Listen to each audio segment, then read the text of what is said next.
सीखी। साथ ही साथ आप सभी को हैप्पी ईस्टर। यदि आपके पास परमेश्वर का वचन है तो आप मेरे साथ निकाल सकते हैं।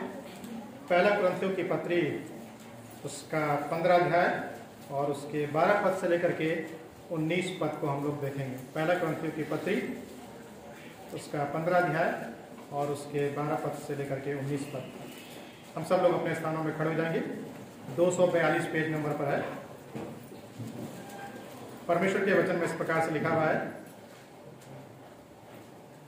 इसलिए जबकि मसीह का यह प्रचार किया जाता है कि वह मरे हुओं में से जी उठा, तो तुम में से कितने कैसे कहते हैं कि मरे हुओं का पुनरुत्थान है ही नहीं।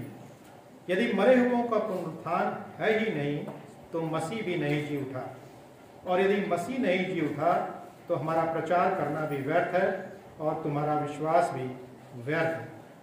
वरन हम परमेश्वर के झूठे गवाह ठहरे, क्योंकि हमने परमेश्वर के विषय में यह गवाही दी कि उसने मसीह को जिला दिया, यद्यपि नहीं जिलाया।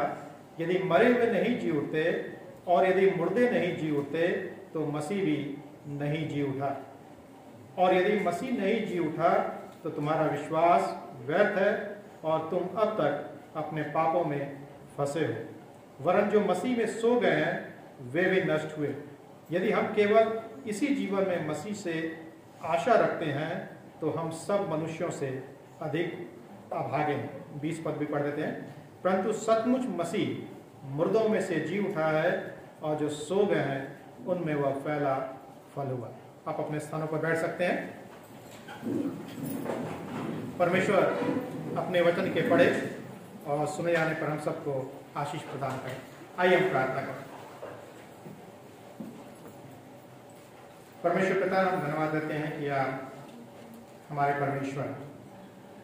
हमने आपको नहीं चुना, लेकिन आपने हमें मसीह यीशु में जगत की उत्पत्ति से पहले चुन लिया, और इस संसार में और इस संसार के पीछे चलने से प्रभु जी आपने हमें बचाया, और आपने अपने आप को हम पर प्रकट किया कि हम आप जैसे सच्चे और जीवित परमेश्वर के ऊपर, जिसने मृत्यु के ऊपर और पाप के ऊपर, शैतान के ऊपर और अंधकार की शक्तियों के ऊपर विजय को प्राप्त किया था, उस परमेश्वर को हम क्रूस के द्वारा से जान सके। धन्यवाद देना चाहते हैं कि आपने हमें चुना, आपने हमें बचाया, आपने हमें संसार से अलग किया। इसीलिए आज हम आपके नाम को ले सकते हैं, आपके लिए हम गीतों को गा सकते हैं, आपके वचन पर हम ध्यान कर सकते हैं, और आपके उपकारों को अपने जीवन में स्मरण कर सकते हैं। यदि आप जी नहीं उठते तो हमारा विश्वास करना व्यर्थ होता, फिर हमारे लिए कोई आशा नहीं होती। आप जीवित हैं, इसीलिए हमारे लिए आशा है। आप जीवित हैं, इसीलिए हमारे लिए अनंत जीवन है। आप जीवित हैं, इसीलिए हमारे लिए पापों की क्षमा है, उद्धार है। हम धन्यवाद करते हैं। होने दीजिए कि आप हमारे हृदयों में जीवित रूप में वास कर सकें, ताकि हम आपकी आराधना और आपकी स्तुति निरंतर कर सके जब तक हम इस पृथ्वी पर जीवित पाए जाते हैं। आपकी सामर्थ मांगते हुए प्रार्थना को प्रभु यीशु मसीह के नाम से मांगते हैं, आमीन। जिस मुख्य विषय के ऊपर हम विचार करना चाहते हैं वो ये है कि पुनरुत्थान का अर्थ क्या है। पुनरुत्थान का अर्थ क्या है। अक्सर मैं क्लास में इस प्रश्न को पूछता हूँ बच्चों से कि क्या आपको पता है कि ईस्टर क्या है, गुड फ्राइडे क्या है और क्रिसमस क्या है। तो कई दफ़ा बड़ा दुख होता है जब बच्चों को पता नहीं होता। हम में से बहुतों के जीवन की ये वास्तविकता है, जो अपने आप को विश्वासी बोलते हैं, अपने आप को मसीही बोलते हैं, जो प्रत्येक दिन परमेश्वर के वचन को पढ़ते हैं, प्रार्थना करते हैं और उस पर विश्वास करते हैं।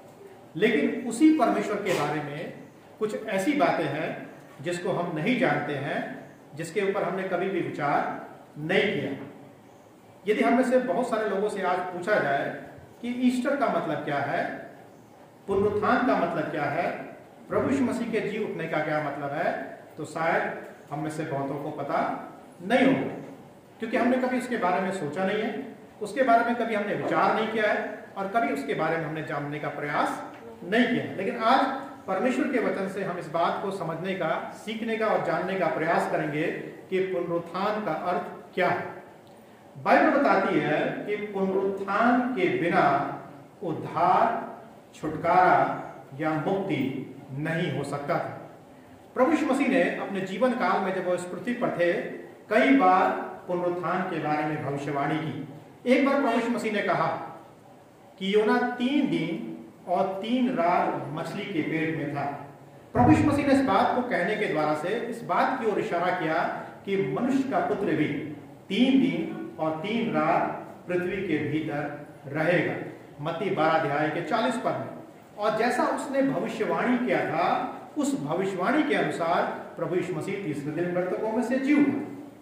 हमने आपको बताया कि पुनरुत्थान का अर्थ क्या है। इसमें 5 बातें शामिल है कि पुनरुत्थान का अर्थ क्या है। पहली बात, सबसे पहले पुनरुत्थान का अर्थ है कि मसीह निश्चित रूप से परमेश्वर था।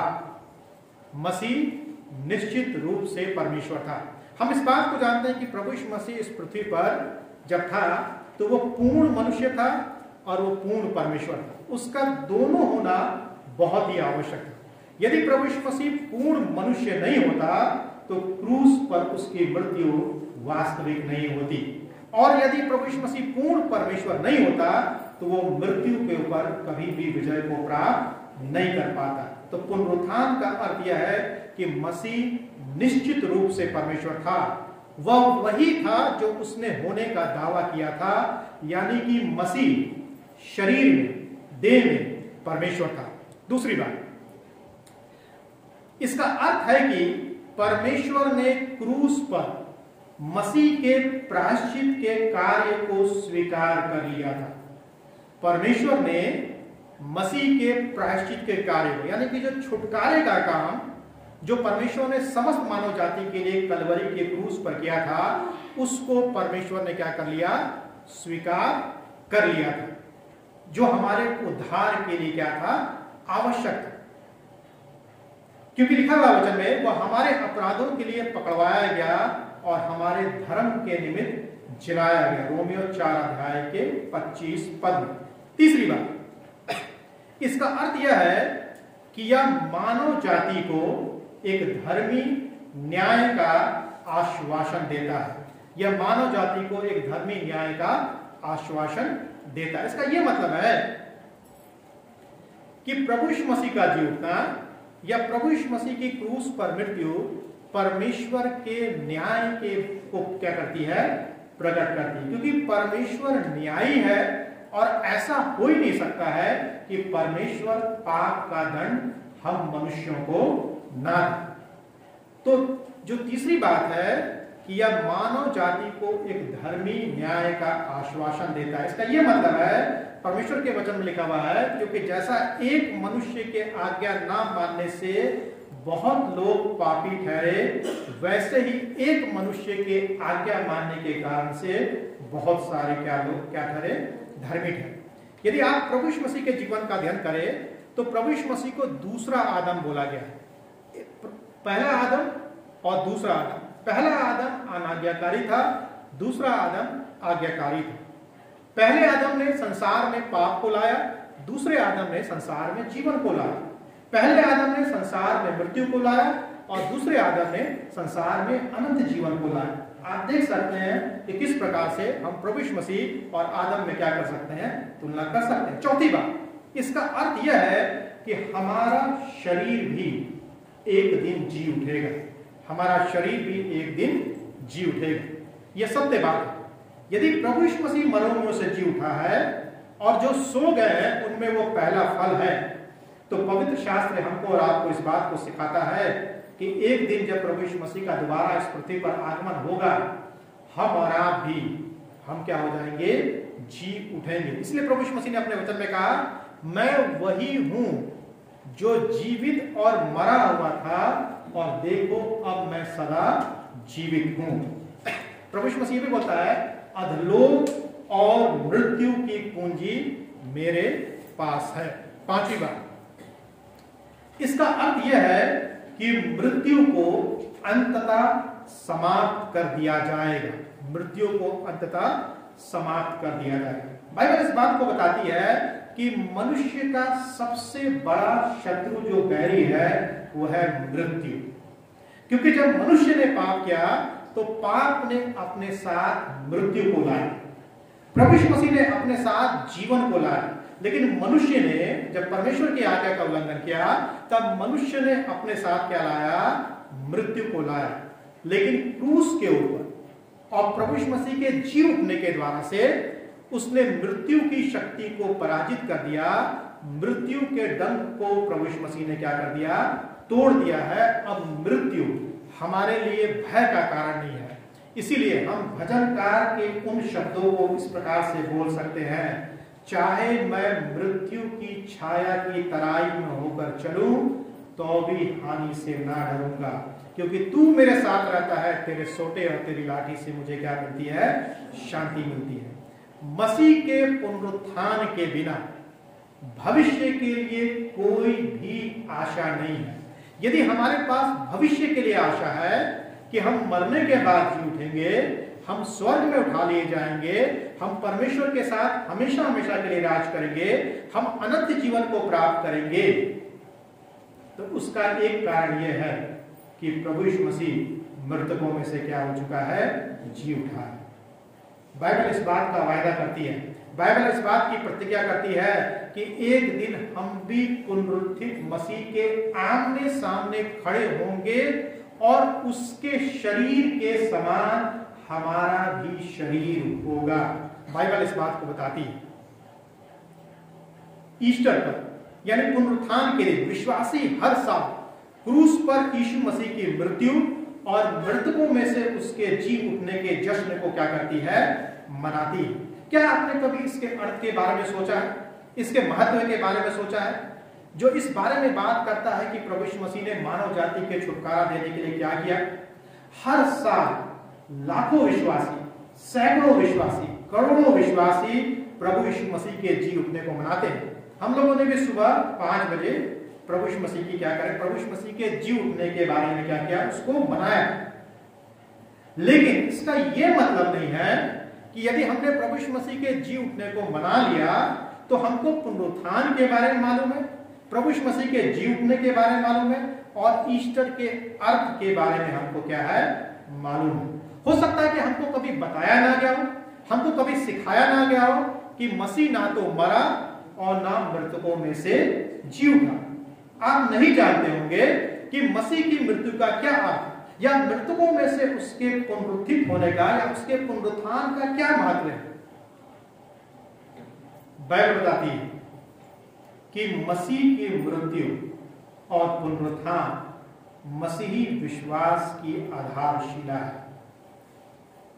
हमारा जो विश्वास है वो प्रभु यीशु मसीह की मृत्यु पर और प्रभु यीशु मसीह के पुनरुत्थान पर टिका हुआ है। नए नियम प्रभु यीशु मसीह की मृत्यु के बारे में 150 बार बताया गया। एक बार नहीं, 2 बार नहीं, 3 बार नहीं, 150 बार प्रभु यीशु मसीह की मृत्यु के बारे में बताया गया है।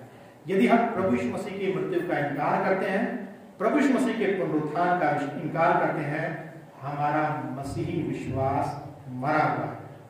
हमारे मसीही विश्वास में कुछ भी जीवन नहीं है। इसीलिए वचन लिखा हुआ है, यदि मसीह नहीं जी उठा तो तुम्हारा विश्वास व्यर्थ है और तुम भी अपने पापों में फंसे हुए हो। हमने जिस बात के ऊपर देखा, विचार किया, वो था कि पुनरुत्थान का अर्थ क्या है। अब जो मुख्य विषय है, जो खंड आपके सामने पढ़ा गया है, पहला कुरिन्थियों 15 अध्याय का 12 से 19, उसके ऊपर हम विचार करेंगे और हम जानने का प्रयास करेंगे इस शीर्षक के अंतर्गत, इस मुख्य विषय के अंतर्गत, कि पुनर्जीवित ख्रीस्त आज हमारे हृदयों में आना चाहता है। पुनर्जीवित ख्रीस्त आज हमारे हृदयों में आना चाहता है। हम अपने हृदय में बहुत सारी चीजों को प्रवेश करने देना चाहते हैं। सुबह 6 बजे एक भाई यहाँ पर मच्छर मारा, ठीक है। मच्छर क्यों मारा था? क्योंकि मच्छर क्या आ गए थे, कमरे में प्रवेश कर गए। यहाँ पर बहुत मक्खियां हैं, बहुत मच्छर है। कारण क्या है? कितनी बार हम बोलते हैं बच्चों को जाली का दरवाजा बंद रखें, लेकिन वो उल्टा सुनते हैं। वो सोचते हैं सर ने बोला जाली का दरवाजा खुला, ठीक है, ताकि मच्छर और मक्खी अंदर क्या कर सके, प्रवेश कर सके, हमको काट सके, हमको परेशान कर सके। वैसे हमारे आत्मिक जीवन के बारे में प्रभु यीशु मसीह बोलता है कि आत्मिक जीवन के द्वार को बंद रखना ताकि संसार और संसार की चीजें प्रवेश ना कर सके, ठीक है। लेकिन हमने आत्मिक जीवन के द्वार को प्रभु यीशु मसीह के लिए बंद करके रखा है, संसार के लिए खोल कर रखा हुआ है, संसार की बुराइयों के लिए, संसार के पापों के लिए, संसार की चीजों के लिए हमने अपने हृदय को खोल कर रखा हुआ है, उसमें हमने उनको जगह देकर रखा हुआ है। लेकिन पुनर्जीवित ख्रीस्त जो हमारे हृदयों में आना चाहता है, उसके लिए कोई भी जगह बची हुई नहीं है। उसके लिए तो प्रभु यीशु मसीह के लिए जगह कब बचती है? जब बीमार होते हैं तब बचती है, जब मरने पर होते हैं तब बचती है, जब आर्थिक समस्या जीवन में होती है तब बचती है, या जीवन में कोई बड़ी मुसीबत आ गई, अरे पादरी साहब प्रार्थना कीजिए, बड़े मुसीबत में, खुद तो प्रार्थना नहीं कर रहे, हमको प्रार्थना करने के लिए बोल रहे। पुनर्जीवित ख्रीस्त आज हमारे हृदयों में आना चाहता है, वो तो तैयार है। क्या आप उसको अपने हृदय में जगह देने के लिए तैयार हैं? यदि मसीह का पुनरुत्थान नहीं हुआ होता तो हमारा और आपका जीवन कैसा होता? चार बातों को देखें। यदि प्रभु यीशु मसीह का पुनरुत्थान नहीं होता या प्रभु यीशु मसीह मृतकों में से नहीं जी उठता तो हमारा और आपका जीवन कैसा होता? पहली बात, हमारा संदेश सामर्थहीन या शक्तिहीन होता। 12 से 15 पद के अनुसार हमारा संदेश सामर्थहीन या शक्तिहीन होता। लिखा हुआ परमेश्वर के वचन में, मैं आपके लिए पढ़ देता हूं 12 से 15 पद में। इसलिए जबकि मसीह का यह प्रचार किया जाता है कि वह मरे हुओं में से जी उठा, तो तुम में से कितने कैसे कहते हैं कि मरे हुओं का पुनरुत्थान है ही नहीं? यदि मरे हुओं का पुनरुत्थान है ही नहीं तो मसीह भी नहीं जी उठा, और यदि मसीह नहीं जी उठा तो हमारा प्रचार करना भी व्यर्थ है। तो हमारा संदेश क्या होता? सामर्थहीन या शक्तिहीन होता। स्पष्ट रूप से हमको क्या किया गया, यहां पर बताया गया। ध्यान दें 14 पद में बाइबल क्या कहती है? यदि मसीह नहीं जी उठा तो हमारा प्रचार व्यर्थ है। ये जो शब्द है व्यर्थ, इसका क्या मतलब है? इस व्यर्थ शब्द का मतलब है बिना प्रभाव के या शक्तिहीन। पौलुस कहता है यदि पुनरुत्थान नहीं है तो हमारा संदेश सामर्थहीन है। क्यों? जब हम प्रभु यीशु मसीह के बारे में लोगों को बताते हैं, प्रभु यीशु मसीह की मृत्यु के बारे में बताते हैं, उसके क्रूसीकरण के बारे में बताते हैं, उसके जी उठने के बारे में बताते हैं, उसके छुटकारे के बारे में बताते हैं, क्यों लोग प्रभु यीशु मसीह पर विश्वास करते हैं? क्या पैसे देने के कारण से प्रभु यीशु मसीह पर विश्वास करते हैं या किसी और कारण से प्रभु यीशु मसीह पर विश्वास करते हैं? नहीं, सिर्फ एक कारण, और वो कारण क्या है? क्योंकि हमारे संदेश में क्या है? सामर्थ्य। प्रभु यीशु मसीह के वचन में सामर्थ्य है, जीवन है। यदि प्रभु यीशु मसीह के वचन में, प्रभु यीशु मसीह के पुनरुत्थान में, प्रभु यीशु मसीह के संदेश में सामर्थ्य नहीं होती तो लोग उस सामर्थ्य में क्या करते? विश्वास नहीं करते। यदि आज हम में से जो ज्यादातर लोग हैं जो यहाँ पर उपस्थित हैं, प्रभु यीशु मसीह पर हमने विश्वास किया, तो उसका एक कारण यह है कि हमने उस संदेश पर जिसमें सामर्थ्य थी, हमने क्या किया? विश्वास किया। और जब हमने उस संदेश पर जिसमें सामर्थ्य, जिसमें जीवन था, जब हमने विश्वास किया तो उस संदेश ने, उस सामर्थ्य ने हमारे जीवनों को क्या कर दिया? बदल करके रख दिया। दूसरी बात, हमारा विश्वास व्यर्थ होता। यदि प्रभु यीशु मसीह का पुनरुत्थान नहीं होता तो हमारा विश्वास व्यर्थ होता। 14 पद में लिखा हुआ है, और यदि मसीह नहीं जी उठा तो हमारा प्रचार करना भी व्यर्थ है। और अंतिम लाइन में लिखा हुआ है, और तुम्हारा विश्वास भी व्यर्थ है। तो हमारा संदेश भी व्यर्थ होता और हमारा विश्वास भी क्या होता?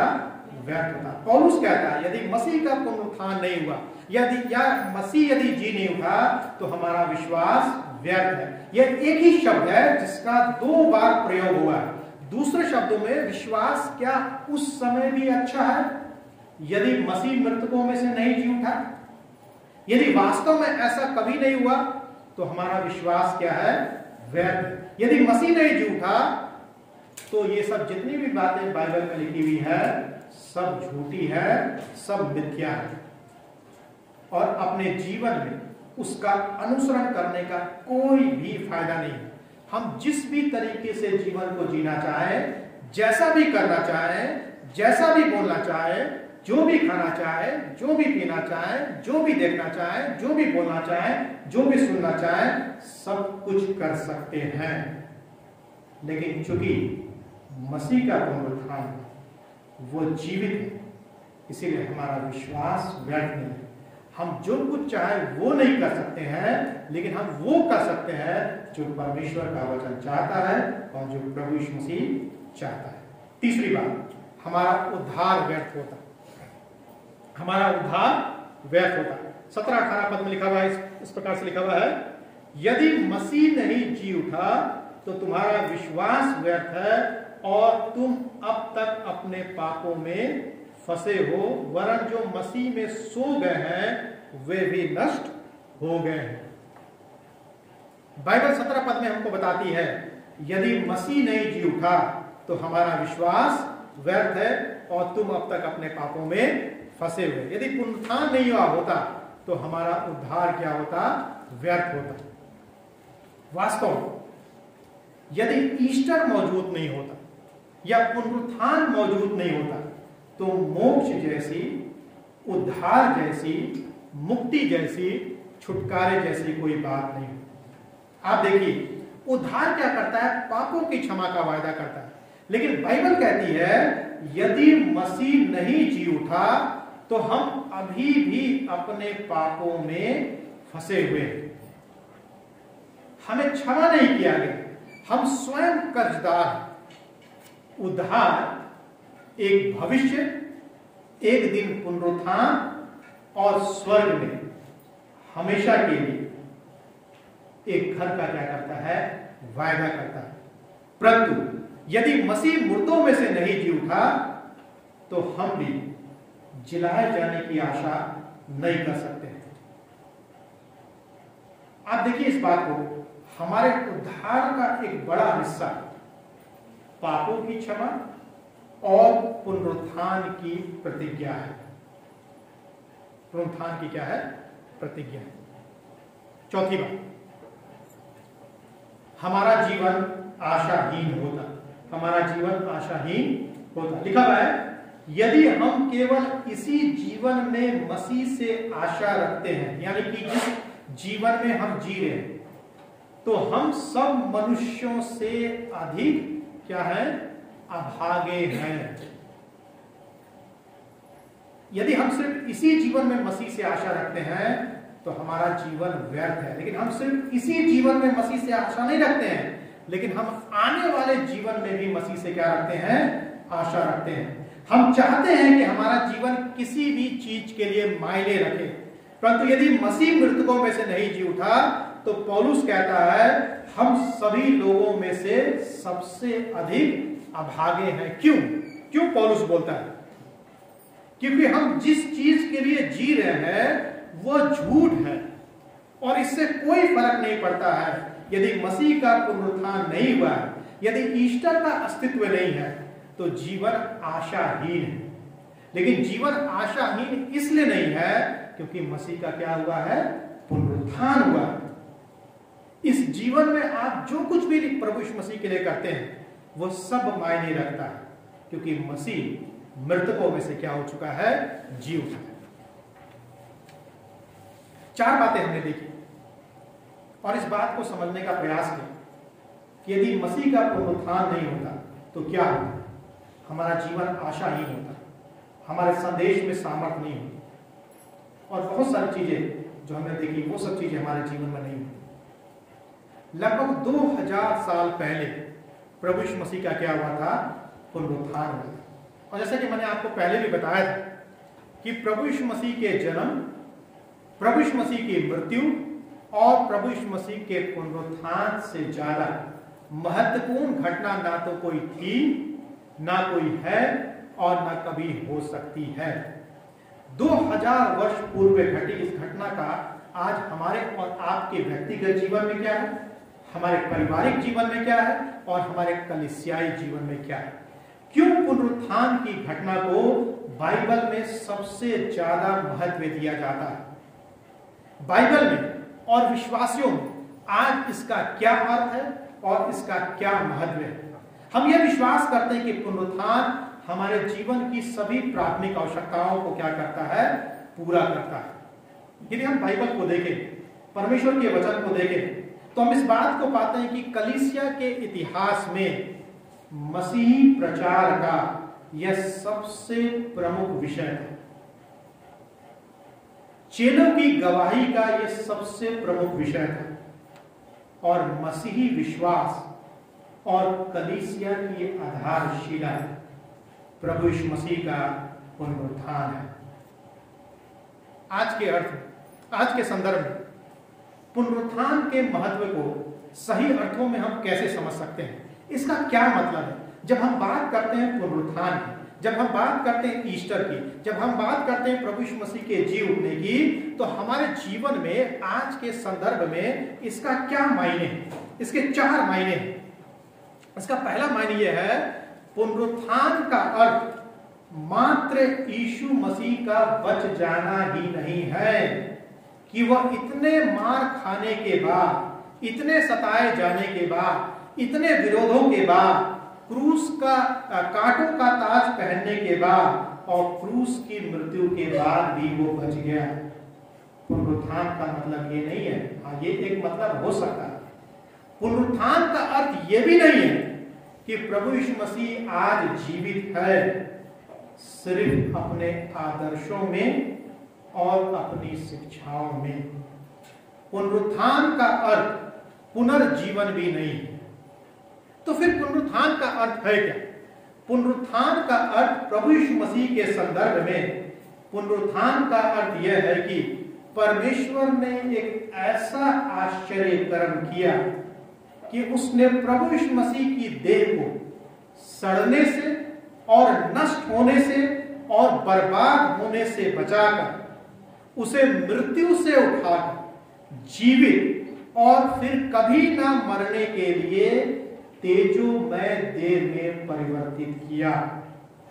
ऐसा पुनरुत्थान ना तो पहले कभी हुआ था और ना उसके बाद कभी होगा। लाजर का पुनरुत्थान हुआ, तबीता का पुनरुत्थान हुआ, युद्धकुश का पुनरुत्थान हुआ और बाकी सारे लोगों का भी क्या हुआ, पुनरुत्थान हुआ। लेकिन वे दोबारा से क्या हो गए, मर गए। लेकिन प्रभु यीशु मसीह का पुनरुत्थान ऐसा पुनरुत्थान है जो जो जो इससे पहले कभी भी नहीं हुआ। प्रभु यीशु मसीह का पुनरुत्थान हमको स्मरण दिलाता है। तो पीछे आप लोग बात ना करें, मोबाइल फोन ना चले, आप लोग बात ना करें, मोबाइल फोन ना चले। मैं नहीं चाहता हूं कि रिकॉर्डिंग में ही बात आए, ठीक है, नहीं तो मैं बाहर कर दूंगा आपको। मसीह का पुनरुत्थान हमें स्मरण दिलाता है कि परमेश्वर ने हमारे पापों को क्या कर दिया है, क्षमा कर दिया है।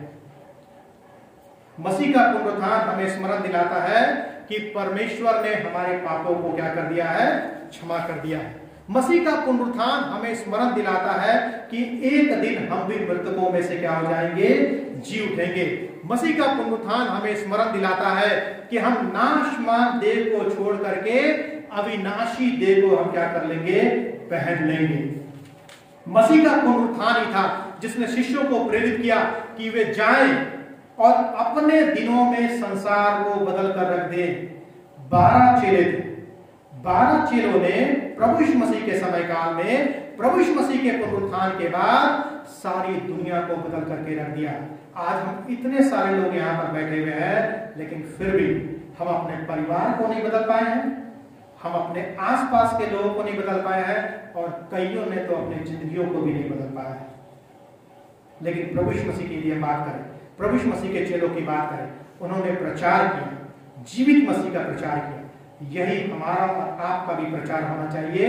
सिर्फ ईस्टर के दिन नहीं, लेकिन साल के 365 दिन इस बात का प्रचार करना चाहिए कि हमारा प्रभु मृतकों में से जी उठा प्रभु है। उसके पास आशा है, अनंत जीवन की आशा है, पापों के छुटकारे की आशा है और उद्धार की आशा है। जीवित मसीह आज हमारे हृदयों में आना चाहता है, लेकिन हम उसे अपने हृदय में प्रवेश करने नहीं देते हैं। जैसा कि मैंने थोड़ी देर पहले आपको बताया, हम सारी चीजों को अपने जीवन में प्रवेश करने देते हैं। और बड़े दुख की बात है, आज की जो युवा पीढ़ी है सबसे ज्यादा जो गंदी चीजें हैं उसको अपने जीवन में प्रवेश करने देती है, और उसमें भी सबसे ज्यादा जो मोबाइल फोन है, मोबाइल फोन ने हमारे दिमागों को और हमारे जीवनों को भ्रष्ट करके रख दिया है। कितना भी बोल लीजिए लेकिन हमारे कानों पर जू नहीं रहती है। हमको ये नहीं पता होता है कि हम कहां पर बैठे हुए हैं, किसके भवन में बैठे हुए हैं। आप मंदिर में चले जाए, मस्जिद में चले जाए, गुरुद्वारे में चले जाए, आप देखेंगे कि लोग कैसे बैठते हैं, श्रद्धा से बैठते हैं, भक्ति से बैठते हैं। हम तो सच्चे परमेश्वर के मानने वाले लोग हैं, जीवित परमेश्वर के मानने वाले लोग हैं, लेकिन उसका जीवन, उसका डर और भय हम में से बहुतों के जीवन में नहीं है। मसीह हमारे जीवन में प्रवेश करना चाहता है, लेकिन हमने मसीह को साइड में कर दिया। हम बोलते हैं प्रभु यीशु मसीह थोड़ा देर वेट कर लीजिए, अभी आपका समय नहीं आया।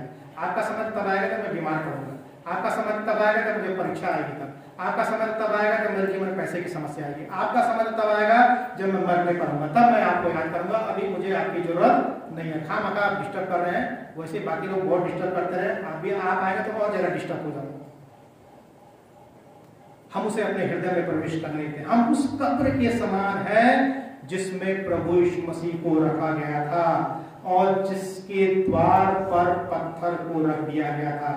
हमने भी ढेर सारे पत्थरों को अपने हृदय रूपी कब्र के द्वार पर क्या कर दिया है, रख दिया है, ताकि हम मसीह को अंदर प्रवेश करने ना दे।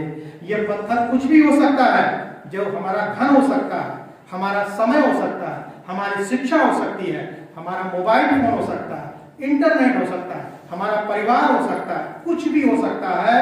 हम में से कुछ ऐसे भी हैं, माफ कीजिएगा फिर से बोलूंगा, चाहे कितनी भी आप मुझे कितना भी कुछ बोल रहे फिर भी बोलूंगा, हम में से कुछ ऐसे भी हैं जिनके हृदय में मसीह है लेकिन मृतक के समान है, मृतक के समान है, क्योंकि हमने हृदय को उस कब्र के समान बंद करके रखा हुआ है जिसके सामने पत्थर लगा दिया गया था ताकि मसीह बाहर ना आ सके।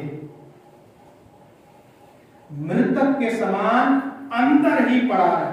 हमने मसीह को अपने धार्मिक जीवन के क्षेत्र में, अपने पारिवारिक जीवन के क्षेत्र में, अपने चर्च में, अपने परिवार में हमने मसीह को क्या कर दिया है, सीमित कर दिया है। हम में से ज्यादातर लोग रविवार को या गुड फ्राइडे के दिन या ईस्टर के दिन या क्रिसमस के दिन या बीमारी में या मुसीबत में प्रभु यीशु मसीह को स्मरण करते हैं। हम कम समय प्रभु यीशु मसीह के साथ व्यतीत करते हैं, हम कम समय परमेश्वर के वचन के साथ व्यतीत करते हैं। हम मसीही लोग, मैं विश्वासी की बात नहीं कर रहा, विश्वासी और मसीह में फर्क होता है। विश्वासी वो होता है जो प्रभु यीशु मसीह से प्रेम करता है। हम मसीही लोग इस प्रकार से जीवन को जीते हैं जैसे कि मसीह मरा हुआ है और आज भी कब्र में पड़ा हुआ है।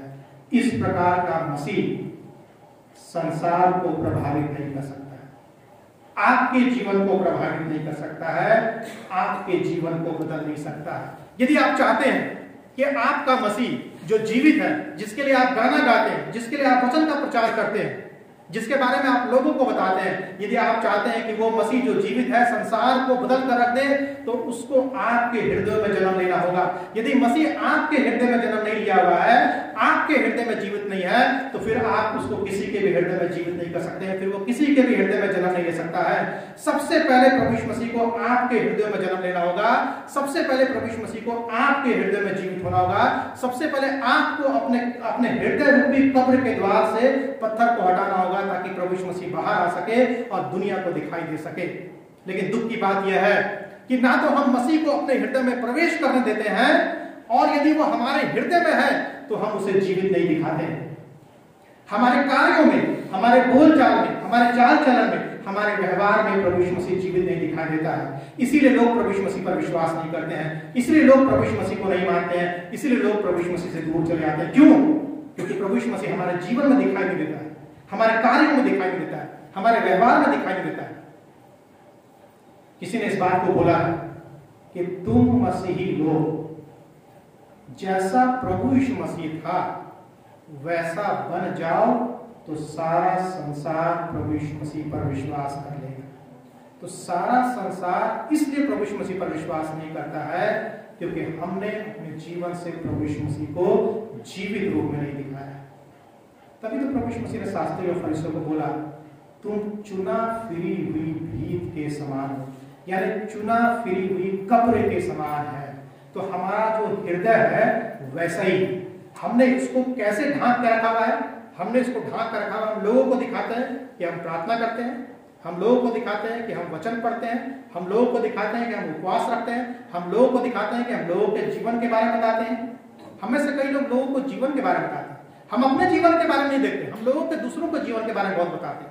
हमको अपने जीवन को भी देखने की आवश्यकता है, अपने जीवन को भी झांकने की आवश्यकता है। सिर्फ एक ही व्यक्ति को अधिकार था दूसरों के जीवन के बारे में बताने का, और वो था प्रभु यीशु मसीह। आपको तब अधिकार है दूसरों को जीवन के बारे में बताने का यदि आपका जीवन सही है। यदि आपका जीवन सही नहीं है तो फिर आपको अधिकार नहीं है कि आप दूसरों को जीवन के बारे में बताएं। प्रभु यीशु मसीह ने शास्त्री और फरीसियों को क्या बोला? तुम चुना फिरी हुई भीत के समान हो, चुना फिरी हुई कब्र के समान हो। यदि आपने कब्र नहीं देखा है, कब्रिस्तान नहीं देखे हैं, तो आप जाके कब्रिस्तान को दिखेगा। जब कोई व्यक्ति मर जाता है, जब हमारा कोई प्रिय व्यक्ति मर जाता है, हम उसको दफना देते हैं, और दफनाने के बाद कब्र को हम क्या करते हैं? पत्थर से सीमेंटेड करवाते हैं, मार्बल लगा देते हैं। बाहर से बड़ा खूबसूरत दिखाई देता है, लेकिन यदि आप अंदर खोदेंगे तो अंदर क्या निकलेगा? हड्डी निकलेगी, बदबू निकलेगी, सड़ाहट निकलेगी। वैसा ही हम में से बहुतों का जीवन है। हमको लगता है कि हमारा जीवन बहुत अच्छा है। हमारा जीवन तभी अच्छा होगा जब हमारे जीवन में प्रभु यीशु मसीह हो, जब हमारे जीवन में प्रभु यीशु मसीह जीवित हो। बिना पुनरुत्थान के क्रूस अर्थहीन है। बिना पुनरुत्थान के क्रूस क्या है? अर्थहीन है। क्रूस का महत्व तभी है जब प्रभु यीशु मसीह जी उठा है। और आज यदि क्रूस का महत्व है तो उसका एक कारण है कि प्रभु यीशु मसीह मृतकों में से जी उठा है। पुनरुत्थान हमारे विश्वास की नींव है। मसीह होने के नाते हमारा प्राथमिक कर्तव्य यह है कि हम संपूर्ण संसार को प्रभु यीशु मसीह के क्रूसीकरण, प्रभु यीशु मसीह के गाड़े जाने व प्रभु यीशु मसीह के जी उठने के बारे में हम क्या करें? बताएं। कब्र ने प्रभु यीशु मसीह को बांध कर रखने का प्रयास किया। रोमी साम्राज्य की मोहर ने प्रभु यीशु मसीह को बांध कर रखने का प्रयास किया, लेकिन वो ऐसा नहीं कर पाए। आज हम में से बहुत सारे लोग प्रभु यीशु मसीह को अपने जीवन में बांध कर रखने का प्रयास करते हैं। ना तो हम अपने जीवन में उसे प्रवेश करने देते हैं, और ना ही हम दूसरों के जीवन में भी उसको प्रवेश करने देते हैं। तभी तो प्रभु यीशु मसीह ने बोला शास्त्रियों फरीसियों को, तुम ना तो स्वयं प्रवेश करते हो स्वर्ग में, और ना ही दूसरों को स्वर्ग में क्या करने देते हो? प्रवेश करने देते हो। ठीक वैसा ही हम में से बहुतों का जीवन है। हम प्रभु यीशु मसीह को अपने जीवन में बांध कर रखने का प्रयास करते हैं। ना तो उसे अपने जीवन में काम करने देते हैं, और ना ही दूसरों के जीवन में काम करने देते हैं। दूसरों के जीवन में प्रभु यीशु मसीह तभी काम कर पाएगा जब प्रभु यीशु मसीह हमारे जीवन में काम करेगा। यदि आप चाहते हैं कि दूसरों के जीवन में प्रभु यीशु मसीह काम करे, संसार के लोगों के जीवन में प्रभु यीशु मसीह काम करे, तो सबसे पहले आपको उसको अपने जीवन में काम करने देना होगा। प्रभु यीशु मसीह जीवित रहेगा तभी काम करने पाएगा। यदि प्रभु यीशु मसीह आपके हृदय में मरा हुआ है तो प्रभु यीशु मसीह काम कर नहीं पाएगा। अंत में जीवित मसीह आज हमारे हृदय में आना चाहता है। किस लिए? जीवित रहने के लिए, ना कि मरे हुओं के समान रहने के लिए, क्योंकि वो मृतकों में से जी उठा प्रभु। परमेश्वर हम सबको अपने वचन के पढ़े और सुने पर आशीष प्रदान करे। आइए हम प्रार्थना करें।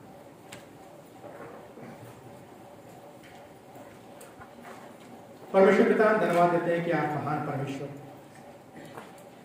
धन्यवाद करते हैं कि आपने हम में से बहुतों के जीवन में प्रभु जी जन्म लिया, और बहुत सारे लोग विश्वास से इस बात को बोल सकते हैं कि आज आप हमारे हृदयों में जीवित हैं। यदि हम में से किसी के हृदय में प्रभु जी आप जीवित नहीं हैं, और हमने प्रभु जी आपको बांध कर रखने का प्रयास किया उस कब्र के समान, यदि हमने अपने हृदय के द्वार पर पत्थर लुढ़का कर रखा हुआ है, तो होने दीजिए परमेश्वर पिता कि वो पत्थर चाहे कुछ भी क्यों ना, हमारा धन क्यों ना, हमारी शिक्षाएं क्यों ना, हमारा मोबाइल फोन क्यों ना, हमारा परिवार क्यों ना, हम उस पत्थर को अपने जीवन से हटा सकें, ताकि आप प्रभु जी बाहर आ सकें। होने दीजिए कि जो जीवित मसीह है, पुनरुत्थित मसीह है, हमारे हृदयों में जीवित हो सके, हमारे जीवन को परिवर्तित करने के लिए और दूसरों के जीवन को बचाने के लिए और प्रभावित करने के लिए।